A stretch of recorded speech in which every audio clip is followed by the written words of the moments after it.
Welcome into a special edition of the FutureSox Podcast. My name is Elijah Evans, and I am super excited to have two guests on today, two White Sox prospects. I'm joined by Rikuu Nishida and Riley Gowens of the Birmingham Barons. I'm super excited to talk to these guys today about just the Birmingham Barons Southern League Championship, first of all, and then all of their first full season with the White Sox and just everything that they went through this year. So welcome in, guys. Appreciate you taking the time.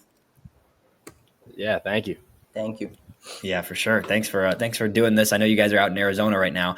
First of all, what are you up to now, and how has this last very quick few weeks been for you guys following the end of the AA season? Yeah, it's I don't know what Riku's been up to. I know he's probably been hitting a little bit at instructs and stuff, but when the season ended, I've just kind of taken 2 or 3 weeks to kind of decompress, relax a little bit. I mean, first season, it's a long one. So just enjoying some downtime for sure. Makes perfect sense. Yeah, same. Yeah. I got like 2 weeks perfect off. I didn't move anything and then just, yeah. Yeah, that seems like you guys, I mean, you guys both played a ton of games this season. So obviously you went through the college season, right? But the professional season, right? Rikuu, you played 127 games this year. I know that's way different. And Riley, you made, 25 starts, right? Yeah. Yeah. That was long. No, it's long. That was long season, but that was quick.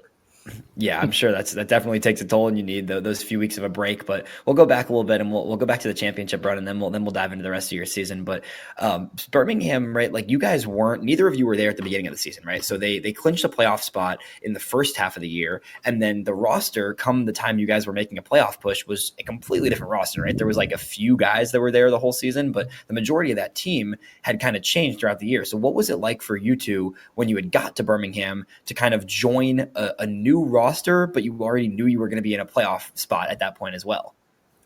Yeah. I mean, and I'll speak on it specifically from the pitching side. When I got there, I mean, there were some massive shoes to fill, obviously, with guys like Thorpe, Kai Bush, and Mason Adams was there for a little bit, but he got promoted shortly after I got there.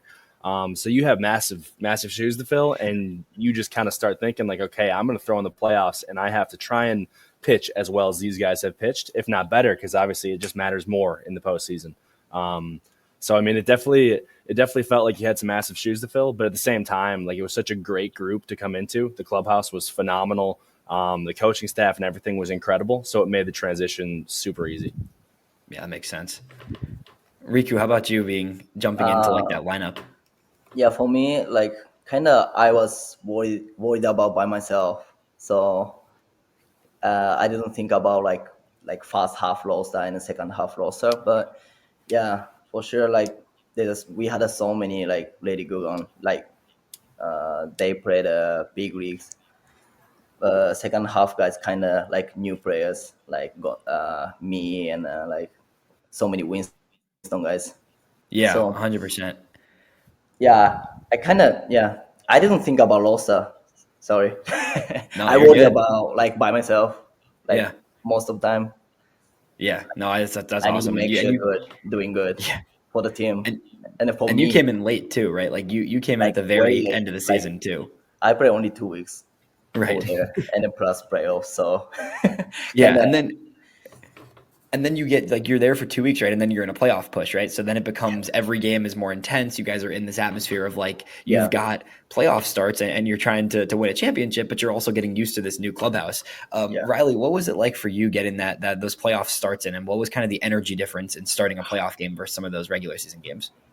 In terms of like the preparation, nothing really changes throughout the week. You go through your throwing programs, you go through your lifting, your recovery, all that stuff.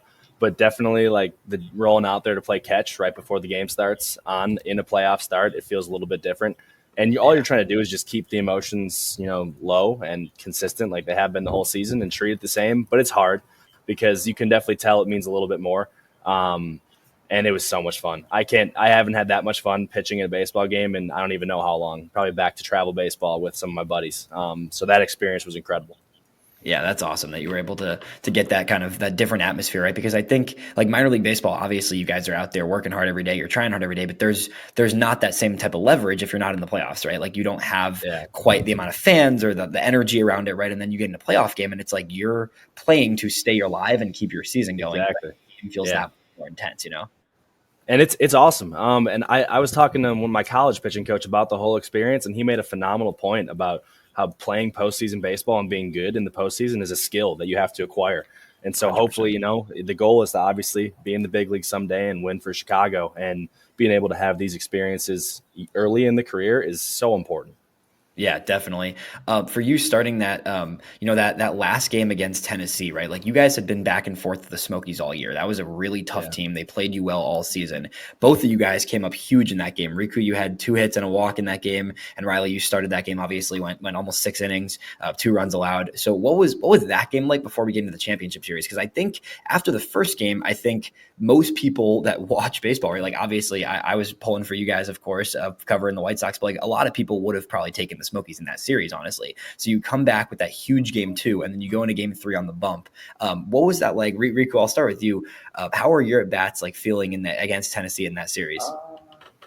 Honestly,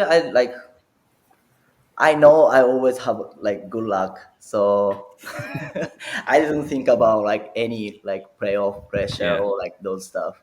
Like I feel like always my team wins, so my team always wins. So I didn't have any pressure for the playoffs and like those stuff. I had more pressure like beginning of season, like regular season more. Right, you're just used to it.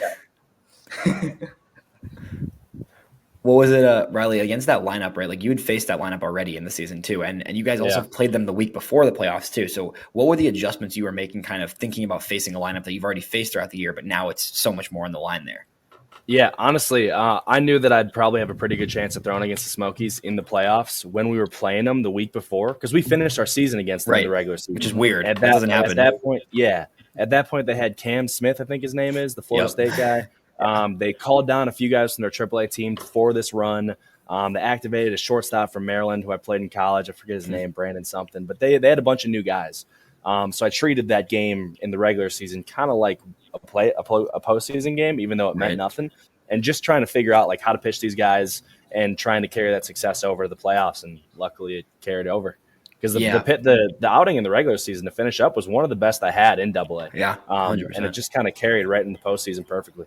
Yeah, would you say that you used your arsenal differently in the regular season game the week before versus the playoff game, kind of in anticipation almost, or was it kind of the same thing, just adjusting by the game? It was definitely more so just adjusting by the game. I think in the regular season game, I had all my stuff going, all 4 pitches, so I was kind of pitching more evenly with every offering. And then in the playoffs, I couldn't land a curveball or changeup to save my life. So I think I just rolled like 65% heaters, just trying to find top rail against all of them. And kind of got lucky. But I don't know. If I had all my pitches going, maybe I would have treated it the same. But every game's so different anyway. You can't really predict how it's going to go. You have to adjust no matter what. And then you guys head into that championship series, right?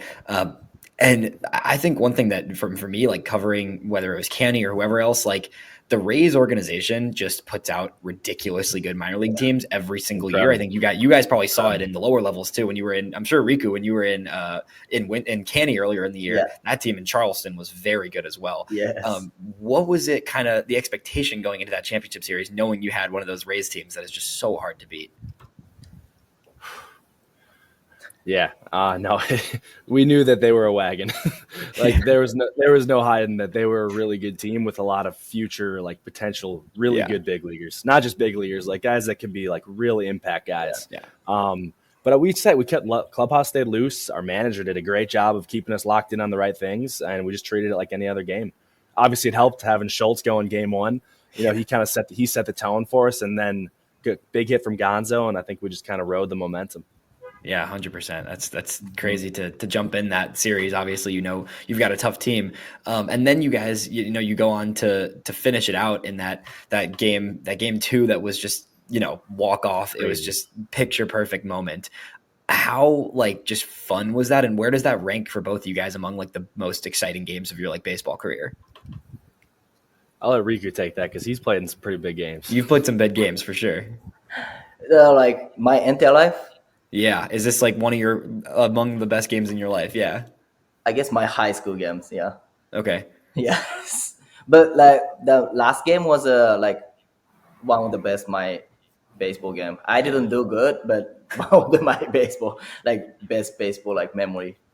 Yeah, that's awesome. Well, nobody really hit. I mean, there was not a ton of scoring, obviously, in that game. Nobody scored until late, pretty much. You guys went up early, and then it was basically just pitchers just shoving. I mean, Corella had a great start, and then the entire bullpen was just incredible. And then, of course, coming through with the walk off from Gladney was unbelievable. Yeah, sick.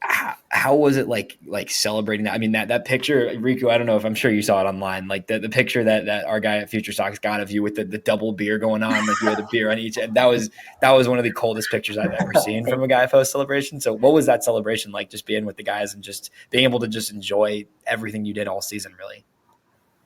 Special moment. Yeah. Special moment. It was fun. Yeah. I don't even really know how else to describe it. Like, it was just special. That was awesome. Yeah. Nothing quite like that, right? Right. Insane. Yeah, that's awesome. All right, well, we'll go back a little. That obviously the championship was incredible to see, and you guys had a lot of fun with that. Throughout this season, right? Like, you both played at multiple levels. I mean, Rikuu, you played at Canny, Winston, and Birmingham. Riley, you were in Winston and then in Birmingham for the second half, right? What did you feel like were some of your biggest just growth points and takeaways from an entire full season of Major League, minor league baseball, right? I guess I'll start. I would just say mostly figuring out a routine. Like, that's so important, being able to find a routine that works for you. It makes it go much quicker than it really is. I mean, I played so much baseball this year, more than I'd ever played in my life. And while it did feel long, it also felt extremely manageable. And it feels like, you got another month or 2 months left in the tank if you really needed it, which is obviously what we're all working for. It was an adjustment early on. I think the body was fatigued early on, and you had to kind of get used to the long season. But if you find the routine that works for you and you got a good guys that you're rolling to the clubhouse with every day, it makes it really, really easy. Yeah, that's awesome. Rikuu, anything you really felt like you learned this season? I feel like the same as Lighty, but routine and that comes from routine, but consistency. I try to be like consistent, like every single game, and that was my goal, like before the season. Yeah, that's great. Diving into both of your play a little bit more too, Rikuu, you're a very unique player, right? Like, there's not a lot of guys that do what you do on a baseball field. You're one of the only. I think you're one of two guys in the organization that walked more than you struck out this season at the plate. In addition to having. Well, okay, yes, but that doesn't mean you don't have a good eye, right? You are still taking pitches with the best of them. In addition to 50 stolen bases, which is 49 stolen bases, which is crazy stuff, right? Where would you say that your kind of way you approach at bats? Where does that come from, and have you always kind of approached things the same way? I feel like my two strike hitting stuff. Yeah. You're talking about two strike hitting. Yeah. Just the way you're just fighting off pitches, being able to take pitches. Yeah. I don't know. I like every time I try to decide the best way for the getting on base. Right. Yeah, for the behind guys. Obviously, I cannot hit power. Like, I cannot hit home run. Like, I don't have power, so like that's the only things I can do. Yeah. So every time I try to pick the best way for getting the on base. Yeah, well, you got on base at over a 400% clip, which is obviously very, very good. So I need to try to take like as much as I can. Like, if I can hit two strike hitting, like from two strike, like I don't need to hit until two strike, So right, yeah, it's a unique approach, and it's been working for you. Yeah, that's great. That's my goal. Like, I don't want to swing until two strike. That's my goal. Make guys pitch to you, right? Yeah, there's something to be said for that.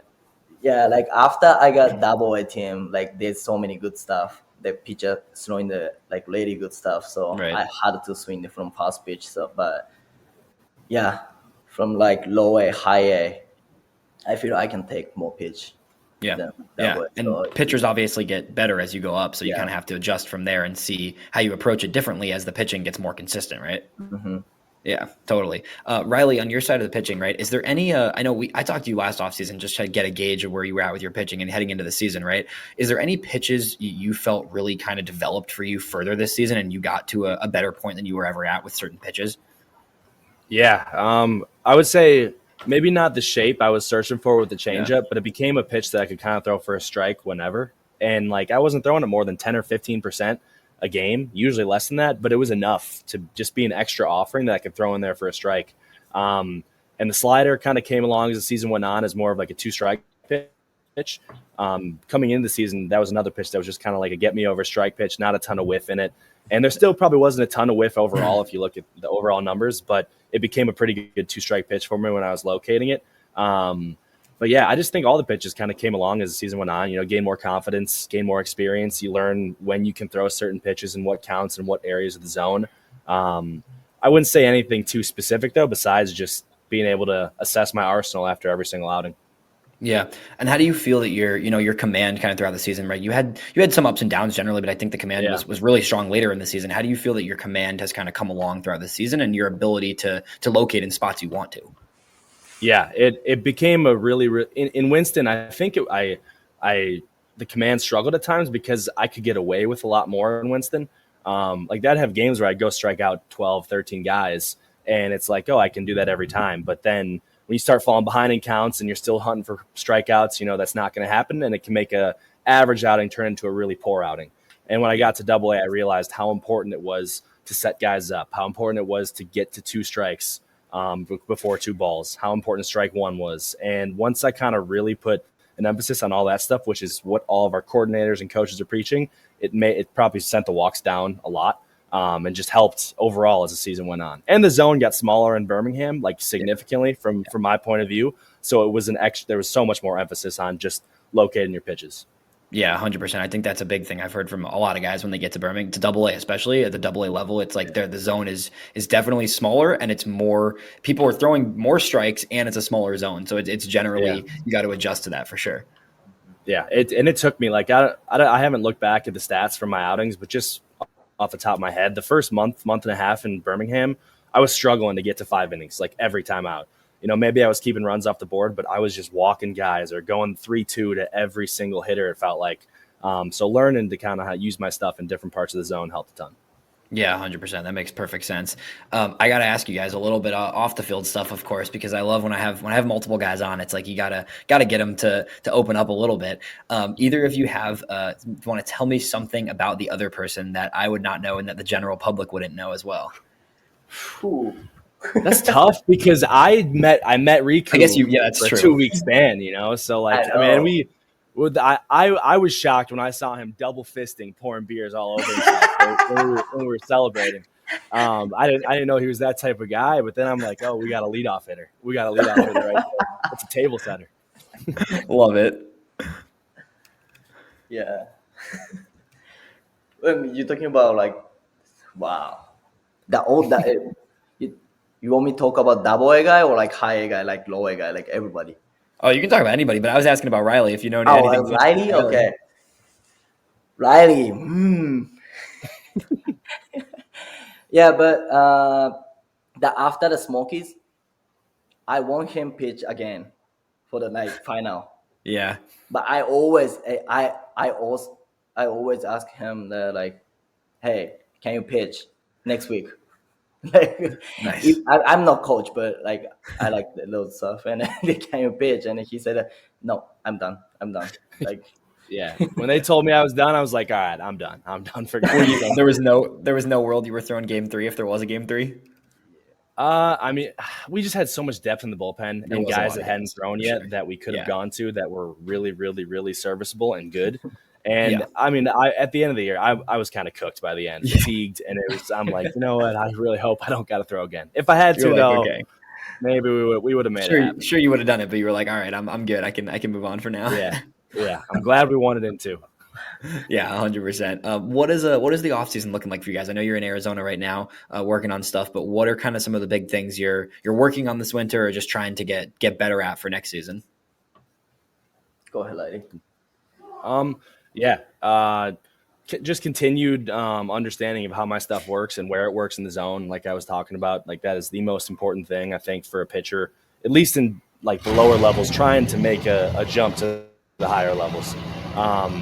And I would just say trying to throw a little bit harder. My average velo is probably in like the 92 to 93 range. If I could make that jump closer to like 95, I think that'd be a really, really big thing for my development as a pitcher. Sorry. I don't know if you guys can hear that. There's a truck that just – all right, he's gone. But yeah, trying to throw a little bit harder. Just because if the fastball velocity jumps up, you'd expect all the off-speed stuff to tick up a little bit too. So I would just say continue development of my pitches overall, commanding them, and hopefully a couple ticks in the velocity department. Yeah, totally. Rikuu, anything you're working on especially? Everything, total body. Yeah, like until last year, I was saying off season means off, so I was doing any baseball stuff. But I realized how important off season, like how I'm doing. So yeah, I'm gonna do the more body stuff. Definitely. Where are you guys, once you finish up in Arizona, where are you guys heading for the rest of the time? Where are you gonna spend the rest of the off season after Arizona? I'm gonna stay in Arizona until December, and then I'm going back to Japan for a month, and then I'm coming back. Nice. Yeah. Awesome. It's good you get to go back home for a little while. Go back to Japan. Yeah. Good. Yeah. I'll be pretty much out in AZ for the whole time, rolling into spring training. Keeping it going. Awesome. Yeah. Well, I don't want to take too much of your guys' time. I know you got more time to rest and get back after it tomorrow, but I appreciate you guys coming on and chatting for a little bit, and I'm excited to hopefully see you guys in Arizona at spring training. It's going to be exciting. Thank you. Yes, sir. Yeah, Good luck, thank you for fellas. having us.